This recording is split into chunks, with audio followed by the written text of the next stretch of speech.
नमस्कार दोस्तों। आज की इस बेहतरीन ऑडियो समरी में आपका बहुत बहुत स्वागत है। आज हम एक ऐसे विषय पर बात करने वाले हैं जो हम सबके जीवन से बहुत गहराई से जुड़ा हुआ है। वह विषय है पैसा। हम सब बचपन से यही सुनते आते हैं कि पैसा कमाना बहुत मुश्किल है। हमें सिखाया जाता है कि पैसे कैसे बचाने हैं, निवेश कैसे करना है और अमीर कैसे बनना है। लेकिन क्या किसी ने कभी आपको यह सिखाया है कि पैसे को खर्च कैसे करना है? आप सोच रहे होंगे कि भला पैसे खर्च करना भी कोई सीखने वाली बात है। पैसे हाथ में हों तो खर्च करना तो दुनिया का सबसे आसान काम लगता है, लेकिन असलियत इसके बिल्कुल उलट है। और यही वह गहरा सच है जिसे मॉर्गन हाउसल ने अपनी नई और बेहद चर्चित किताब the art of spending money में उजागर किया है। मॉर्गन हाउसल का नाम आपने शायद पहले भी सुना होगा। उनकी पिछली किताब द साइकोलॉजी ऑफ मनी ने पूरी दुनिया में तहलका मचा दिया था। उस किताब ने हमें सिखाया था कि अमीर कैसे बना जाए और पैसे के मनोविज्ञान को कैसे समझा जाए। अब उनकी यह नई किताब उसी सफर को आगे बढ़ाती है और एक ऐसे सवाल का जवाब देती है जो हर इंसान के मन में कभी ना कभी जरूर आता है। वह सवाल है कि क्या पैसा सच में खुशियां खरीद सकता है? मॉर्गन हाउसल का सीधा और स्पष्ट जवाब है, हाँ, बिल्कुल खरीद सकता है। पैसा आपके जीवन में खुशियां ला सकता है, लेकिन केवल तब जब आप इसे सही तरीके से खर्च करना जानते हों। दुर्भाग्य से हम में से ज्यादातर लोग पैसे खर्च करने के मामले में बहुत नासमझ होते हैं। हम अक्सर उन चीजों पर पैसा खर्च करते हैं जो दूसरों को प्रभावित करने के लिए होती हैं, लेकिन अंदर से हमें खालीपन का एहसास कराती हैं। हम लगातार ऐसी चीजों के पीछे भागते हैं जो शायद हमें कुछ पल की खुशी दे दें, लेकिन लंबे समय में वे हमारी मानसिक शांति को छीन लेती हैं। यह किताब कोई ऐसा मैनुअल नहीं है जो आपको बजट बनाने के तरीके सिखाएगी या आपको यह बताएगी कि आपको हर महीने कितने पैसे बचाने चाहिए। यह किताब पूरी तरह से आपके दिमाग और आपकी भावनाओं के बारे में है। यह आपको यह समझने में मदद करती है कि जब आप अपना बटुआ खोलते हैं तो असल में आपके दिमाग में क्या चल रहा होता है। मॉर्गन हाउसल कहते हैं कि पैसे का सबसे बड़ा और असली फायदा यह नहीं है कि आप उससे महंगी चीजें खरीद सकें, बल्कि उसका सबसे बड़ा फायदा यह है कि वह आपको अपने समय और अपनी जिंदगी पर नियंत्रण देता है। जरा सोचिए, हम में से कितने लोग दिन रात मेहनत करते हैं ताकि हम एक बड़ी कार या एक आलीशान घर खरीद सकें। हमें लगता है कि जब हम उस बड़ी कार में बैठकर निकलेंगे तो लोग हमारी तारीफ करेंगे।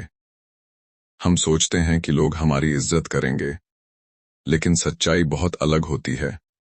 जब आप एक महंगी कार में जाते हैं तो सड़क पर खड़ा इंसान आपकी तारीफ नहीं कर रहा होता है। वह उस कार को देख रहा होता है और मन ही मन सोच रहा होता है कि काश यह कार मेरे पास होती। वह आपकी सफलता से प्रभावित नहीं होता, बल्कि वह खुद उस सफलता को पाने का सपना देखने लगता है। हम अक्सर प्रशंसा और ईर्ष्या के बीच फर्क करना भूल जाते हैं। हम सोचते हैं कि हमारे महंगे कपड़े या गैजेट्स हमें समाज में एक ऊंचा रुतबा दिलाएंगे, लेकिन असल में वे सिर्फ एक दिखावा होते हैं जो हमें सामाजिक कर्ज के एक ऐसे जाल में फंसा देते हैं जिससे बाहर निकलना बहुत मुश्किल हो जाता है। लेखक ने इस किताब में एक बहुत ही अद्भुत बात कही है। उनका कहना है कि आपका खर्च एक दर्पण की तरह होना चाहिए जो आपके असली मूल्यों को दिखाए, न कि एक स्कोरबोर्ड की तरह जो दुनिया को यह दिखाने के लिए हो कि आप कितने सफल हैं। आज के समय में हम दिखावे की दुनिया में जी रहे हैं। सोशल मीडिया ने हमारी इस आदत को और भी ज्यादा बिगाड़ दिया है। हम दूसरों की तस्वीरें देखते हैं, उनकी महंगी छुट्टियां देखते हैं और हमें लगने लगता है कि हमारी जिंदगी में कुछ कमी है। फिर हम उस कमी को पूरा करने के लिए बेतहाशा पैसा खर्च करते हैं। हम उन चीजों को खरीदते हैं जिनकी हमें कोई खास जरूरत नहीं होती, बस इसलिए ताकि हम भी दुनिया को दिखा सकें कि हम किसी से पीछे नहीं हैं। लेकिन यह एक ऐसी दौड़ है जिसका कोई अंत नहीं है। इस दौड़ में आप चाहे जितना दौड़ लें, आप कभी जीत नहीं सकते, क्योंकि हमेशा कोई न कोई ऐसा होगा जिसके पास आपसे ज्यादा पैसा होगा और आपसे ज्यादा महंगी चीजें होंगी। इसलिए यह समझना बहुत जरूरी है कि आपके लिए असली खुशी के मायने क्या हैं। क्या एक महंगा फोन आपको वह सुकून दे सकता है जो आपको अपने परिवार के साथ बिताए गए समय से मिलता है? क्या कोई ब्रांडेड घड़ी आपको वह खुशी दे सकती है जो आपको किसी ऐसे काम को करने से मिलती है जिससे आपको प्यार है? मॉर्गन हाउसल हमें यही सोचने पर मजबूर करते हैं। वह कहते हैं कि पैसे का असली मकसद आपको वह आजादी देना है जिससे आप वह कर सकें जो आप करना चाहते हैं, जब आप करना चाहते हैं और जिसके साथ आप करना चाहते हैं। अगर आपका पैसा आपको यह आजादी नहीं दे रहा है, तो इसका मतलब है कि आप उसे सही तरीके से खर्च नहीं कर रहे हैं। हम अक्सर अपनी आय और अपनी उम्मीदों के बीच संतुलन बनाना भूल जाते हैं। मान लीजिए कि आज आपकी आमदनी बढ़ जाती है। स्वाभाविक रूप से आप अपनी जीवन शैली को भी बेहतर बनाने की कोशिश करेंगे। आप एक अच्छे घर में शिफ्ट होंगे, अच्छे कपड़े पहनेंगे और महंगी जगहों पर खाना खाएंगे। इसमें कुछ भी गलत नहीं है, लेकिन समस्या तब शुरू होती है जब आपकी आमदनी के साथ साथ आपकी उम्मीदें भी उसी रफ्तार से या उससे भी ज्यादा तेजी से बढ़ने लगती हैं। अगर आपकी आमदनी 2 गुनी हो जाती है, लेकिन आपकी उम्मीदें 3 गुनी हो जाती हैं, तो आप असल में पहले से ज्यादा गरीब महसूस करेंगे। अमीर होना सिर्फ इस बात पर निर्भर नहीं करता कि आपके बैंक खाते में कितने पैसे हैं, बल्कि इस बात पर भी निर्भर करता है कि आपकी इच्छाएं कितनी हैं। अगर आप अपनी इच्छाओं को काबू में रख सकते हैं, तो आप कम पैसे में भी एक बहुत ही शानदार और संतुष्ट जीवन जी सकते हैं। हम सबको लगता है कि भौतिक चीजें हमारे जीवन में हमेशा बनी रहेंगी, लेकिन सच तो यह है कि महंगी चीजें बहुत जल्दी अपनी चमक खो देती हैं। एक नई कार या एक नया फोन आपको कुछ दिनों या कुछ हफ्तों तक बहुत अच्छा महसूस करा सकता है, लेकिन उसके बाद वह आपकी सामान्य जिंदगी का हिस्सा बन जाता है और आप उससे बोर हो जाते हैं। इसके विपरीत अनुभव और यादें हमेशा आपके साथ रहती हैं। किसी खूबसूरत जगह की यात्रा करना, अपनों के साथ शांति के कुछ पल बिताना या अपनी मनपसंद कला को सीखने में पैसे खर्च करना आपको ऐसी खुशी देता है जो कभी पुरानी नहीं होती। इस किताब में यह बहुत स्पष्ट रूप से बताया गया है कि अनुभवों पर खर्च किया गया पैसा सामान पर खर्च किए गए पैसे से कहीं ज्यादा लंबे समय तक खुशी देता है। और सबसे बड़ी बात यह है कि जब आप अनुभवों पर खर्च करते हैं, तो आप किसी से होड़ नहीं लगा रहे होते हैं। आप सिर्फ अपने लिए और अपनी खुशी के लिए वह काम कर रहे होते हैं। यही वह नजरिया है जो एक साधारण जीवन को एक अमीर और खुशहाल जीवन में बदल देता है। दुनिया में 2 तरह के लोग होते हैं, एक वो जो अमीर दिखना चाहते हैं और दूसरे वो जो असल में अमीर होना चाहते हैं। जो लोग सिर्फ अमीर दिखना चाहते हैं, वो अपना सारा पैसा दिखावे में उड़ा देते हैं और अंदर ही अंदर एक भारी तनाव में जीते हैं। लेकिन जो लोग असल में अमीर होना चाहते हैं, वे अपने पैसे का इस्तेमाल अपनी आजादी और मानसिक शांति को सुरक्षित करने के लिए करते हैं। वे जानते हैं कि असली अमीरी इस बात में नहीं है कि आप दुनिया को क्या दिखा रहे हैं, बल्कि इस बात में है कि आप रात को कितनी शांति से सो पा रहे हैं। इस पूरी सीरीज में हम मॉर्गन हाउसल की इन गहरी बातों को विस्तार से समझेंगे। हम जानेंगे कि कैसे हमारी भावनाएं हमारी असुरक्षा और हमारा अहंकार हमारे खर्च करने की आदतों को पूरी तरह से नियंत्रित करते हैं। हम यह भी सीखेंगे कि कैसे हम इन आदतों को बदल सकते हैं और अपने पैसे का इस्तेमाल एक ऐसा जीवन बनाने के लिए कर सकते हैं जो सच में अर्थपूर्ण हो। यह सफर आपके पैसे को देखने के नजरिए को पूरी तरह से बदल कर रख देगा। आप सीखेंगे कि कैसे एक समझदार इंसान की तरह पैसे खर्च किए जाएं ताकि आपको भविष्य में कभी पछतावा न हो। हम इस किताब के हर एक पहलू पर गहराई से चर्चा करेंगे और जानेंगे कि एक खुशहाल जीवन के लिए पैसे के मनोविज्ञान को समझना कितना ज्यादा जरूरी है। आप हमारे साथ इस सफर में बने रहें, क्योंकि आगे की बातें आपके जीवन और आपके बैंक बैलेंस दोनों के लिए बहुत ही फायदेमंद साबित होने वाली हैं। अब हम पैसे से जुड़े कुछ ऐसे गहरे सच जानने की कोशिश करते हैं जो हमारी आंखें खोल देंगे।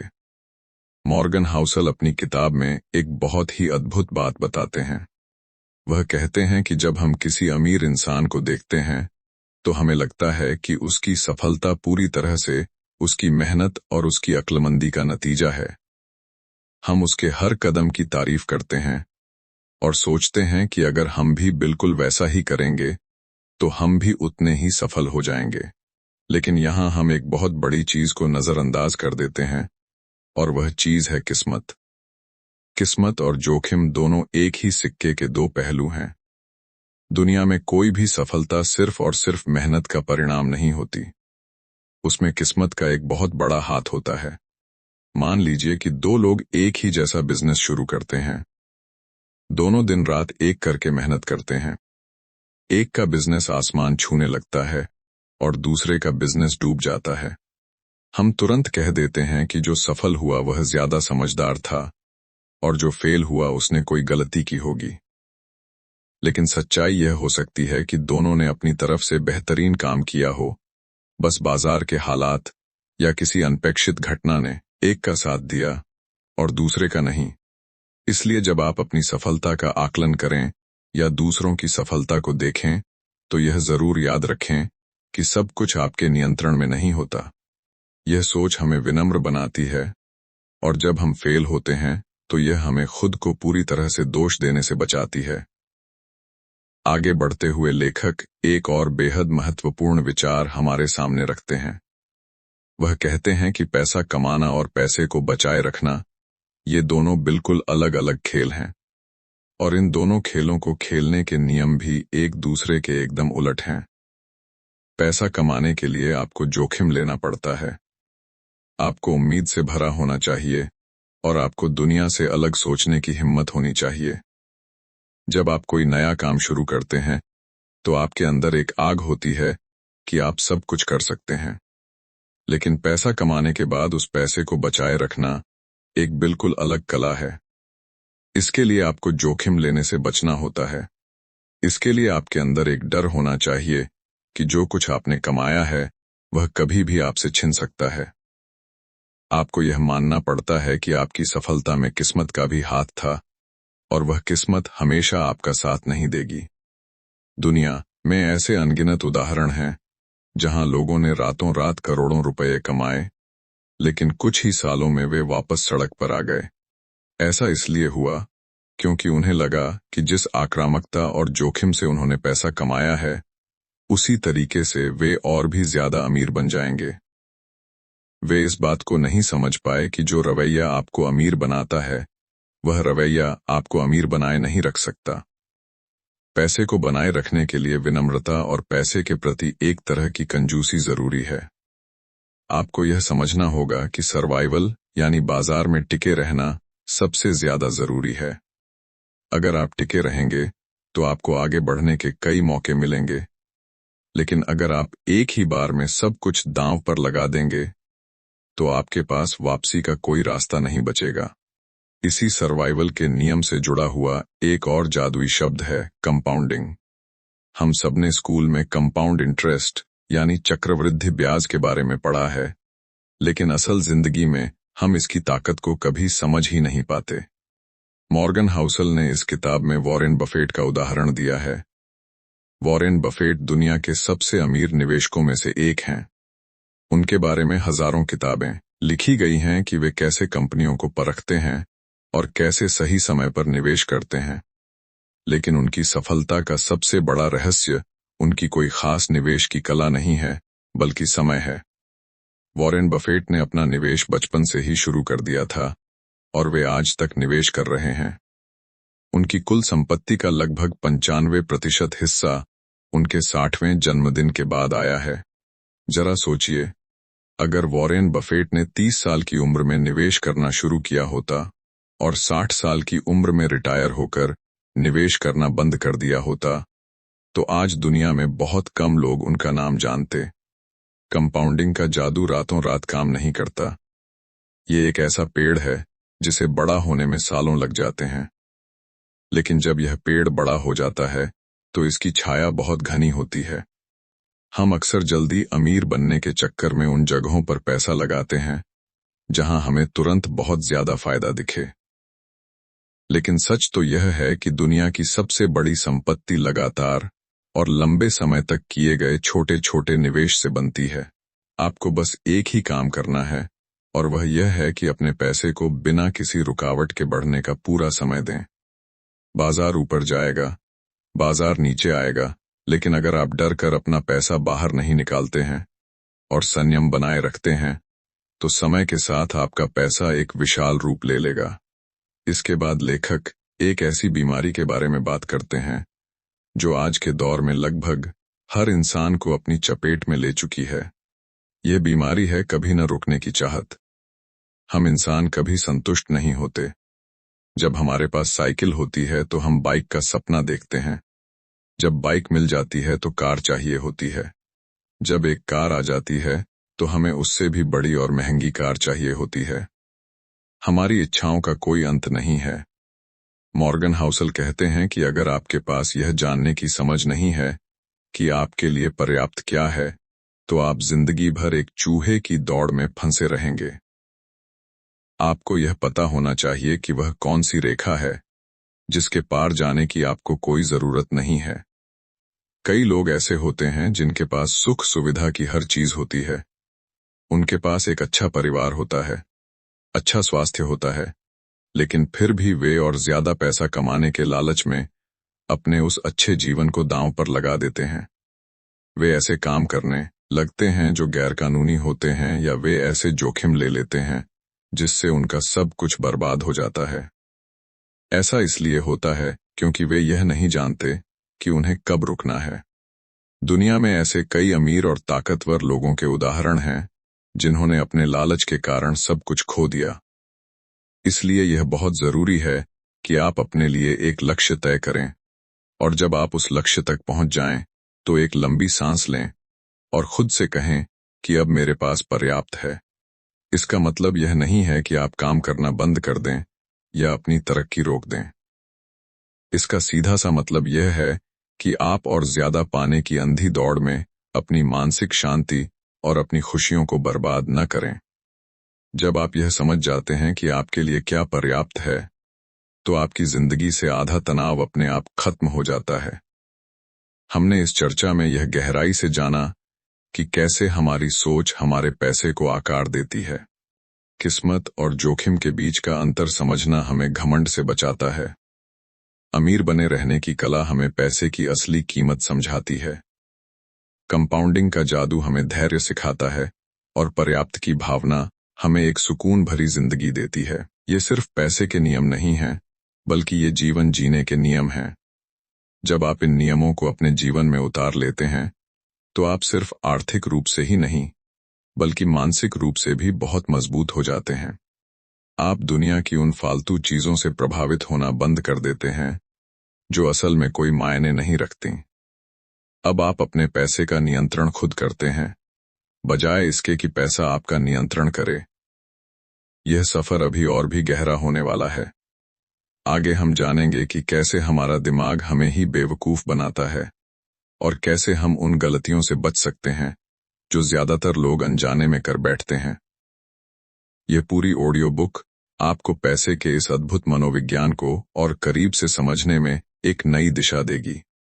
अभी तक हमने समझा कि कैसे पैसे को बचाए रखना उसे कमाने से ज्यादा जरूरी है, और कैसे चक्रवृद्धि ब्याज यानी कंपाउंडिंग समय के साथ हमारे छोटे से निवेश को एक विशाल रूप दे देता है। इसके साथ ही हमने यह भी समझा कि जीवन में यह जानना कितना महत्वपूर्ण है कि हमारे लिए पर्याप्त क्या है। अब हम पैसे से जुड़े कुछ ऐसे मनोवैज्ञानिक पहलुओं पर बात करेंगे जो हर दिन हमारे फैसलों को प्रभावित करते हैं। हम अक्सर उन लोगों को अमीर मानते हैं जो बड़ी गाड़ियों में घूमते हैं, जिनके पास बड़े घर होते हैं, और जो हमेशा महंगे कपड़े पहनते हैं। लेकिन लेखक हमें एक बिल्कुल अलग नजरिया देते हैं। वह कहते हैं कि जो पैसा खर्च कर दिया गया है, वह संपत्ति नहीं है। असली संपत्ति तो वह पैसा है जिसे अभी तक खर्च नहीं किया गया है। यह बात सुनने में थोड़ी अजीब लग सकती है, लेकिन यही सबसे बड़ा सच है।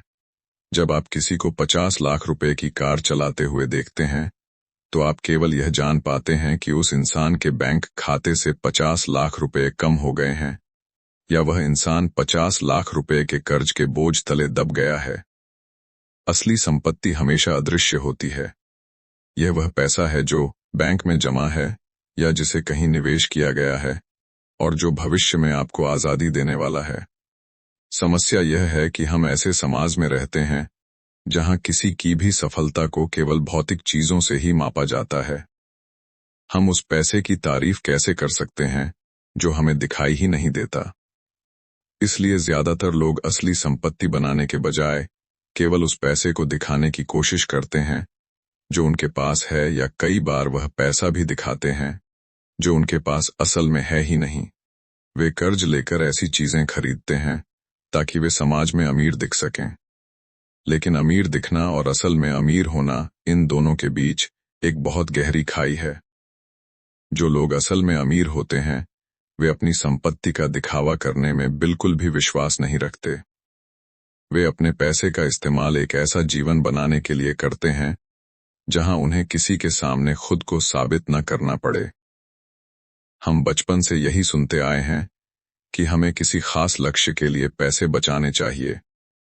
कोई नई कार खरीदने के लिए पैसे बचाता है, कोई बड़ा घर खरीदने के लिए पैसे बचाता है, या कोई बच्चों की पढ़ाई के लिए पैसे बचाता है। लेकिन लेखक का यह मानना है कि बचत करने के लिए किसी खास वजह का होना बिल्कुल भी जरूरी नहीं है। आपको सिर्फ इसलिए पैसे बचाने चाहिए क्योंकि भविष्य के बारे में कोई नहीं जानता।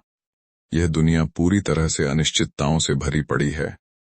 कल क्या होगा यह कोई नहीं बता सकता। अचानक कोई बड़ी बीमारी आ सकती है, नौकरी जा सकती है, या पूरे देश की अर्थव्यवस्था खराब हो सकती है। ऐसे समय में जब आपके पास बिना किसी लक्ष्य के बचाए गए पैसे होते हैं, तो वह पैसा आपके लिए एक बहुत बड़े सुरक्षा कवच का काम करता है। यह पैसा आपको वह आजादी देता है कि अगर आपको अपना काम पसंद नहीं आ रहा है, तो आप उसे छोड़कर कुछ नया शुरू कर सकते हैं। अगर आपके पास अच्छी खासी बचत है, तो आप खराब समय में भी शांति से सोच सकते हैं और सही फैसले ले सकते हैं। लेकिन अगर आपके पास बचत नहीं है, तो एक छोटी सी परेशानी भी आपके जीवन में एक बहुत बड़ा तूफान ला सकती है। इसलिए अपनी आमदनी का कुछ प्रतिशत हर महीने जरूर अलग रखें और यह भूल जाएं कि आपको उसे कहां खर्च करना है। वह पैसा सिर्फ और सिर्फ आपके बेहतर भविष्य और आपकी मानसिक शांति के लिए है। हम इंसान कोई मशीन नहीं हैं। हम पूरी तरह से भावनाओं से चलते हैं। जब पैसे की बात आती है तो बहुत से विशेषज्ञ हमें कहते हैं कि हमें पूरी तरह से तर्कसंगत यानी लॉजिकल होना चाहिए। वे कहते हैं कि हमें अपनी भावनाओं को दूर रखकर सिर्फ और सिर्फ गणित के हिसाब से निवेश करना चाहिए। लेकिन लेखक कहते हैं कि इंसान के लिए पूरी तरह से तर्कसंगत होना संभव नहीं है और कई बार यह सही भी नहीं होता। हमें तर्कसंगत होने के बजाय व्यावहारिक यानी रीजनेबल होने की कोशिश करनी चाहिए। इसका मतलब यह है कि हमें ऐसे फैसले लेने चाहिए जो हमारे और हमारे परिवार के लिए सही हों, भले ही वे कागज पर लिखे गणित के हिसाब से 100% सही न लगें। मान लीजिए कि आप अपना सारा पैसा शेयर बाजार में लगा देते हैं, क्योंकि अर्थशास्त्र कहता है कि वहां सबसे ज्यादा रिटर्न मिलेगा। लेकिन अगर उस निवेश के कारण आप तनाव में रहते हैं और रात को ठीक से सो नहीं पा रहे हैं, तो वह निवेश आपके लिए बिल्कुल भी सही नहीं है। एक व्यावहारिक इंसान वह है जो शायद थोड़ा कम रिटर्न कमाए, लेकिन वह चैन की नींद सो सके। आपको ऐसे निवेश करने चाहिए जो आपकी रातों की नींद न उड़ाएं। आपको वह रणनीति अपनानी चाहिए जिसे आप लंबे समय तक बिना घबराए जारी रख सकें। जब बाजार गिरता है, तो केवल वह इंसान ही अपने निवेश को बनाए रख सकता है जो व्यावहारिक हो और जिसने अपनी भावनाओं को समझकर निवेश किया हो। अगर आप सिर्फ एक स्प्रेडशीट देखकर निवेश करेंगे, तो बाजार का एक छोटा सा झटका भी आपको बुरी तरह से डरा देगा और आप अपना सारा पैसा घाटे में निकाल लेंगे। इसलिए पैसे के मामले में हमेशा एक ऐसा रास्ता चुनें जो आपके जीवन और आपके स्वभाव के पूरी तरह से अनुकूल हो। व्यावहारिकता के साथ ही एक और बात जो बहुत महत्वपूर्ण है, वह है गलती की गुंजाइश रखना, जिसे हम मार्जिन ऑफ सेफ्टी भी कहते हैं। दुनिया में कोई भी योजना पूरी तरह से वैसी नहीं चलती जैसी हम बनाते हैं। आप चाहे जितनी भी अच्छी योजना क्यों न बना लें, भविष्य हमेशा कुछ ऐसे झटके लेकर आता है जिनके बारे में आपने कभी सपने में भी नहीं सोचा होगा। इसलिए किसी भी निवेश या पैसे के फैसले में हमेशा इस बात की जगह होनी चाहिए कि अगर आपकी योजना पूरी तरह से विफल हो गई तो क्या होगा। जो लोग अपने सारे पैसे को एक ही जगह लगा देते हैं, या जो लोग अपनी सारी आमदनी को अपने रोजमर्रा के खर्चों में उड़ा देते हैं, वे एक बहुत पतली रस्सी पर चल रहे होते हैं। एक छोटी सी गलती या एक छोटा सा झटका उन्हें बहुत नीचे गिरा सकता है। लेकिन जो लोग हमेशा यह सोचकर चलते हैं कि उनकी योजना गलत भी साबित हो सकती है, वे हमेशा सुरक्षित रहते हैं। वे अपने पास हमेशा कुछ नकद पैसा रखते हैं ताकि जरूरत पड़ने पर उन्हें अपना निवेश घाटे में न बेचना पड़े। वे यह मानकर चलते हैं कि बाजार उम्मीद से कम रिटर्न दे सकता है, इसलिए वे अपनी बचत को बढ़ाकर रखते हैं। गलती की गुंजाइश रखना कोई निराशावादी सोच नहीं है, बल्कि यह एक बहुत ही समझदारी भरा कदम है जो आपको सबसे खराब समय में भी मजबूती से टिके रहने की ताकत देता है। इतिहास गवाह है कि जो लोग बुरे समय में टिके रह जाते हैं, वे ही आने वाले अच्छे समय का सबसे ज्यादा फायदा उठाते हैं। इस पूरी ऑडियो समरी से हम यह अच्छी तरह से समझ सकते हैं कि पैसे का खेल सिर्फ गणित या चार्ट्स का नहीं है, बल्कि यह हमारे व्यवहार, हमारी सोच और हमारे नजरिए का खेल है। हम अपने जीवन में जितने ज्यादा लचीले और व्यावहारिक होंगे, हम पैसे के मामले में उतने ही ज्यादा सफल होंगे। हमें यह समझना होगा कि असली अमीरी दुनिया को दिखाने में नहीं है, बल्कि अपने मन की शांति में है। हमें यह सीखना होगा कि भविष्य की अनिश्चितताओं से डरने के बजाय उनके लिए खुद को कैसे तैयार किया जाए। हमने अब तक इस किताब के कई गहरे और जीवन को बदलने वाले विचारों पर बात की है, लेकिन हमारा यह सफर यहीं पर खत्म नहीं होता है। आगे हम यह भी जानेंगे कि कैसे हमारा अतीत हमारे भविष्य के फैसलों को गहराई से प्रभावित करता है, और कैसे हम अपने नजरिए को बदलकर अपने आने वाले कल को पूरी तरह से बदल सकते हैं।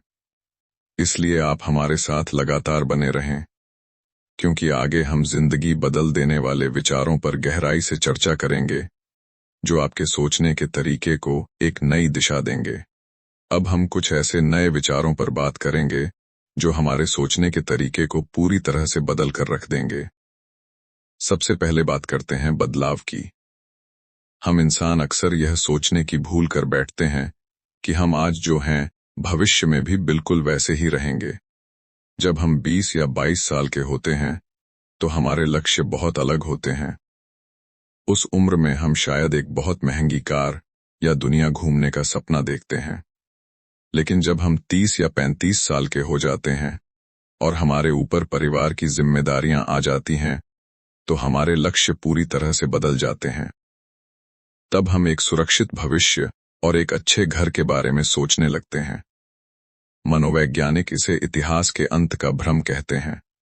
हमें हमेशा यही लगता है कि हमारा अतीत बदल चुका है, लेकिन हमारा भविष्य वैसा ही रहेगा जैसे हम आज हैं। इसी गलतफहमी के कारण हम अक्सर पैसों को लेकर कुछ बहुत सख्त और कठोर योजनाएं बना लेते हैं। हम कोई ऐसा निवेश कर देते हैं या ऐसा भारी कर्ज ले लेते हैं जो हमारे आज के हिसाब से तो सही लगता है, लेकिन 10 साल बाद वह हमारे लिए गले की हड्डी बन जाता है। इसलिए लेखक हमें यह सलाह देते कि जब भी आप पैसों को लेकर कोई लंबी योजना बनाएं, तो उसे थोड़ा लचीला रखें। आपको अपने भविष्य के फैसलों में किसी भी तरह की अति से बचना चाहिए। न तो अपनी सारी कमाई को एक ही दिन में उड़ा देना समझदारी है, और न ही भविष्य के लिए अपने आज के सारे सुखों का गला घोंट देना सही है। हमेशा एक बीच का रास्ता चुनें, ताकि जब भविष्य में आपकी पसंद या आपके लक्ष्य बदलें, तो आपको अपनी पुरानी योजनाओं पर पछतावा न हो। अब एक और बहुत ही महत्वपूर्ण विचार पर आते हैं। दुनिया में कोई भी चीज मुफ्त नहीं मिलती। हर चीज की एक कीमत होती है।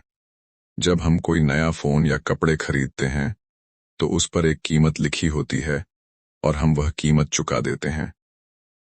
लेकिन जब हम निवेश करते हैं और अपने पैसों को बढ़ाना चाहते हैं तो वहां कोई कीमत का टैग नहीं लगा होता। लोगों को लगता है कि शेयर बाजार या किसी और जगह से मिलने वाला मुनाफा एकदम मुफ्त है, लेकिन ऐसा बिल्कुल भी नहीं है। इस मुनाफे की भी एक बहुत बड़ी कीमत होती है और वह कीमत पैसों में नहीं बल्कि भावनाओं में चुकानी पड़ती है। वह कीमत है डर, अनिश्चितता और बाजार का उतार चढ़ाव। जब बाजार नीचे गिरता है और आपके निवेश की कीमत कम होने लगती है तो आपके मन में जो घबराहट पैदा होती है वही असल में अच्छे रिटर्न की कीमत है। ज्यादातर लोग इस कीमत को एक जुर्माने की तरह देखते हैं। जब बाजार गिरता है तो उन्हें लगता है कि उन्होंने कोई बहुत बड़ी गलती कर दी है और वे डर के मारे अपने पैसे निकाल लेते हैं। लेकिन सफल निवेशक इस उतार चढ़ाव को जुर्माना नहीं बल्कि एक फीस मानते हैं। जैसे आप किसी अच्छे कॉलेज में पढ़ाई करने के लिए फीस देते हैं, वैसे ही अपने पैसों को बढ़ाने के लिए आपको बाजार के इस उतार चढ़ाव की फीस देनी पड़ती है। जब आप इस डर और अनिश्चितता को एक फीस की तरह देखना शुरू कर देते हैं तो आपके लिए बुरे वक्त में भी डटे रहना बहुत आसान हो जाता है। आप छोटी छोटी बातों पर घबराना बंद कर देते हैं और आपका ध्यान हमेशा लंबी अवधि के मुनाफे पर रहता है। इसके बाद लेखक एक ऐसे विषय पर बात करते हैं जिसे हम हर दिन अपने चारों तरफ देखते हैं। वह है निराशावाद का आकर्षण। आप टीवी खोल लें या अखबार पढ़ लें, आपको हर जगह सिर्फ बुरी खबरें ही दिखाई देंगी। ऐसा लगता है जैसे दुनिया कल ही खत्म होने वाली है। मजेदार बात यह है कि जब कोई इंसान कहता है कि सब कुछ बहुत अच्छा होने वाला है और अर्थव्यवस्था बहुत तेजी से बढ़ेगी, तो लोग उस पर ज्यादा ध्यान नहीं देते। लोगों को लगता है कि वह इंसान शायद कोई सपना देख रहा है या कुछ बेचने की कोशिश कर रहा है। लेकिन जब कोई कहता है कि बाजार क्रैश होने वाला है, मंदी आने वाली है और सब कुछ बर्बाद होने वाला है, तो लोग उसकी बात बहुत ध्यान से सुनते हैं। निराशावाद हमेशा हमें बहुत बुद्धिमान और गहरा लगता है। ऐसा इसलिए है क्योंकि हमारा दिमाग हमेशा खतरों को पहले भांपने के लिए बना है ताकि हम खुद को सुरक्षित रख सकें। लेकिन जब पैसों और निवेश की बात आती है तो यह निराशावाद हमारा सबसे बड़ा दुश्मन बन जाता है। अगर आप इतिहास उठाकर देखें तो आप पाएंगे कि हर बड़ी मंदी, हर युद्ध और हर महामारी के बाद दुनिया ने वापसी की है और पहले से ज्यादा तरक्की की। लंबे समय में हमेशा आशावाद की ही जीत होती है। इसका मतलब यह नहीं है कि आप आंखें बंद करके यह मान लें कि कभी कोई परेशानी नहीं आएगी। असली आशावाद यह है कि आप यह मानें कि बीच बीच में मुश्किलें तो जरूर आएंगी, लेकिन अंत में सब कुछ ठीक हो जाएगा। जो लोग इस बात पर विश्वास करते हैं वे ही असल में लंबी रेस के घोड़े साबित होते हैं। जब आप निराशावाद से घिरे होते हैं तो आप हमेशा डरे रहते हैं और कोई भी नया कदम उठाने से कतराते हैं। आप अपने पैसों को बस बैंक में दबाकर रख लेते हैं, जहां महंगाई उसे धीरे धीरे खत्म करती रहती है। लेकिन जब आप एक समझदार और आशावादी इंसान बनते हैं तो आप अपने पैसों को काम पर लगाते हैं। आप उन कंपनियों और उन विचारों पर निवेश करते हैं जो कल की दुनिया बनाने वाले हैं। और यही वह जगह है जहां से असली और बड़ी संपत्ति का जन्म होता है। हमें यह बात हमेशा याद रखनी चाहिए कि तरक्की कभी भी सीधी रेखा में नहीं होती। यह एक सीढ़ी की तरह होती है जिसमें कई बार आपको एक कदम पीछे भी लेना पड़ता है ताकि आप 2 कदम आगे बढ़ सकें। तो दोस्तों, हमने यह गहराई से समझा कि कैसे समय के साथ हमारे लक्ष्य बदल जाते हैं और क्यों हमें अपनी योजनाओं में एक लचीलापन रखना चाहिए। हमने निवेश की असली कीमत को समझा, जो कि बाजार का उतार चढ़ाव है।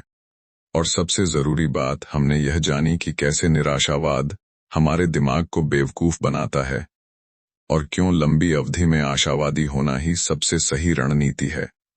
पैसों का यह पूरा खेल सिर्फ संख्याओं का नहीं है, बल्कि यह हमारे व्यवहार, हमारी भावनाओं और दुनिया को देखने के हमारे नजरिए का खेल है।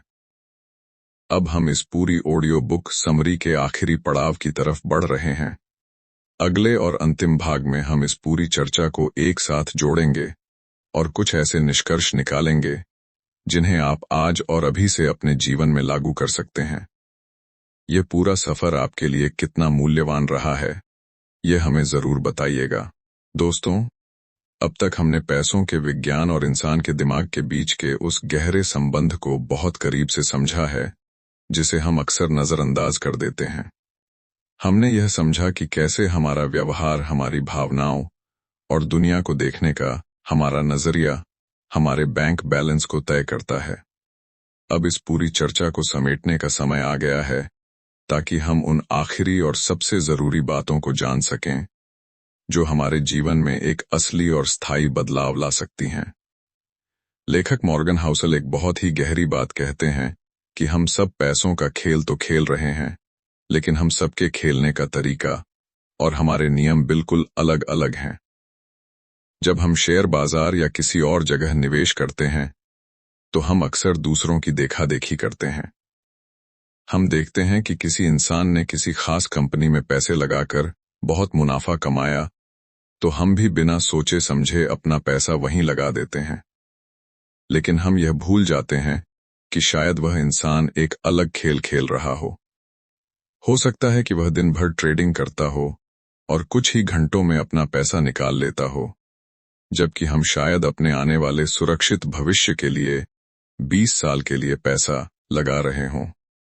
जब एक लंबी अवधि का निवेशक किसी छोटी अवधि के व्यापारी की नकल करने लगता है, तो वहीं से सबसे बड़ी बर्बादी शुरू होती है।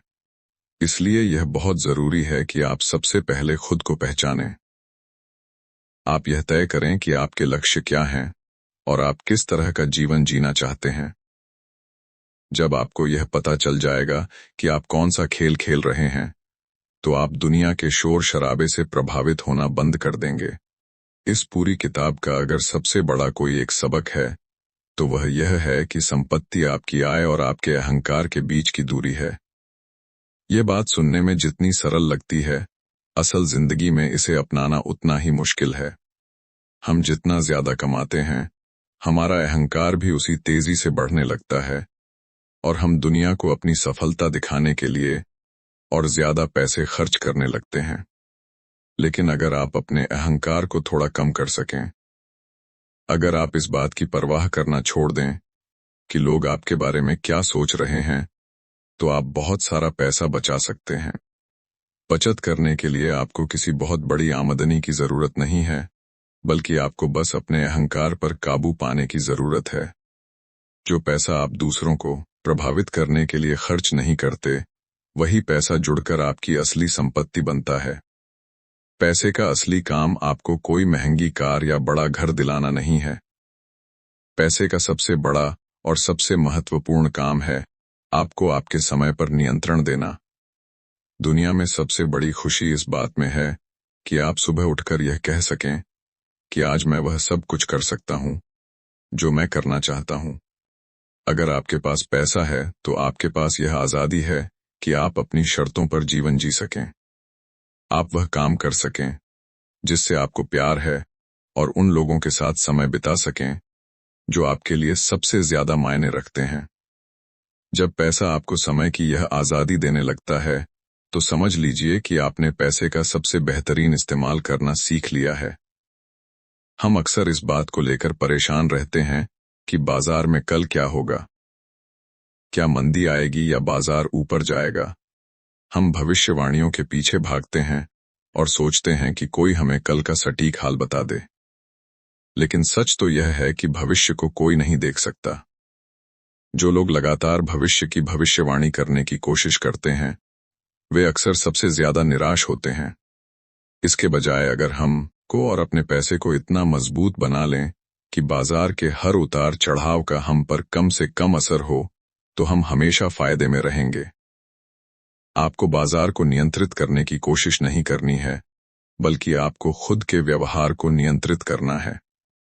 आपका सबसे बड़ा कौशल आपकी वह क्षमता है जिसके द्वारा आप तब भी धैर्य बनाए रखते हैं जब बाकी सब लोग घबराहट में अपने फैसले बदल रहे होते हैं। एक और बहुत गहरा विचार जो इस किताब से हमें मिलता है, वह है अमीर दिखने और असल में धनवान होने के बीच का फर्क। जब कोई इंसान एक महंगी कार खरीदता है तो वह दुनिया को यह बताता है कि वह पैसा वाला है। उसकी आमदनी ज्यादा है इसलिए वह यह सब खरीद पा रहा है। लेकिन धनवान होना एकदम अलग बात है। धनवान होने का मतलब है वह पैसा जो आपने अभी तक खर्च नहीं किया है, वह पैसा जो आपको भविष्य में कई विकल्प चुनने की ताकत देगा। अमीर दिखना बहुत आसान है, आपको बस अपना पैसा खर्च करना है।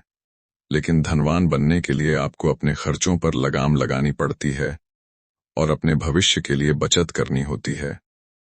धनवान व्यक्ति वह नहीं है जो दिखावे की जिंदगी जी रहा है, बल्कि धनवान व्यक्ति वह है जो एक स्वतंत्र और सुरक्षित जीवन जी रहा है।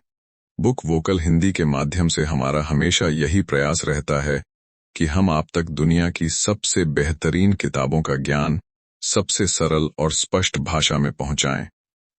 इस ऑडियो समरी को बनाने का हमारा मुख्य उद्देश्य भी यही है कि आप पैसों के बारे में अपनी सोच को एक नई दिशा दे सकें। यह किताब हमें बस यही सिखाती है कि संपत्ति बनाना कोई गणित का सूत्र नहीं है जिसे हल किया जा सके। ये एक कला है, एक ऐसा हुनर है जो हमें अपने व्यवहार को समझने से मिलता है। अगर हम अपने लालच पर काबू पा सकें, अगर हम धैर्य रखना सीख जाएं, और अगर हम दुनिया के दिखावे से खुद को दूर रख सकें, तो एक बहुत ही साधारण सी आमदनी वाला इंसान भी एक दिन बहुत बड़ी संपत्ति का मालिक बन सकता है। हम उम्मीद करते हैं कि इस पूरी यात्रा के दौरान आपको अपने जीवन और अपने पैसों के बारे में बहुत कुछ नया और महत्वपूर्ण सीखने को मिला होगा। बुक वोकल हिंदी पर हमारा यह सफर आपके लिए सिर्फ एक कहानी नहीं, बल्कि एक ऐसा अनुभव बने जो आपके आने वाले कल को पूरी तरह से बदल दे। आपने अपना कीमती समय देकर इस पूरी ऑडियो समरी को सुना और समझा, इसके लिए हम आपको दिल से धन्यवाद देते हैं। अपने जीवन में इन सभी बातों को लागू करें और खुद देखें कि कैसे आपकी दुनिया एक नई और सकारात्मक दिशा में आगे बढ़ती है। आप हमेशा खुश रहें और जीवन के हर मोड़ पर सफलता हासिल करें। आगे भी हम आपके लिए ऐसी ही बेहतरीन और जीवन को संवारने वाली किताबों की ऑडियो समरी लेकर आते रहेंगे। तब तक के लिए अपना और अपने अपनों का बहुत बहुत ख्याल रखें। धन्यवाद।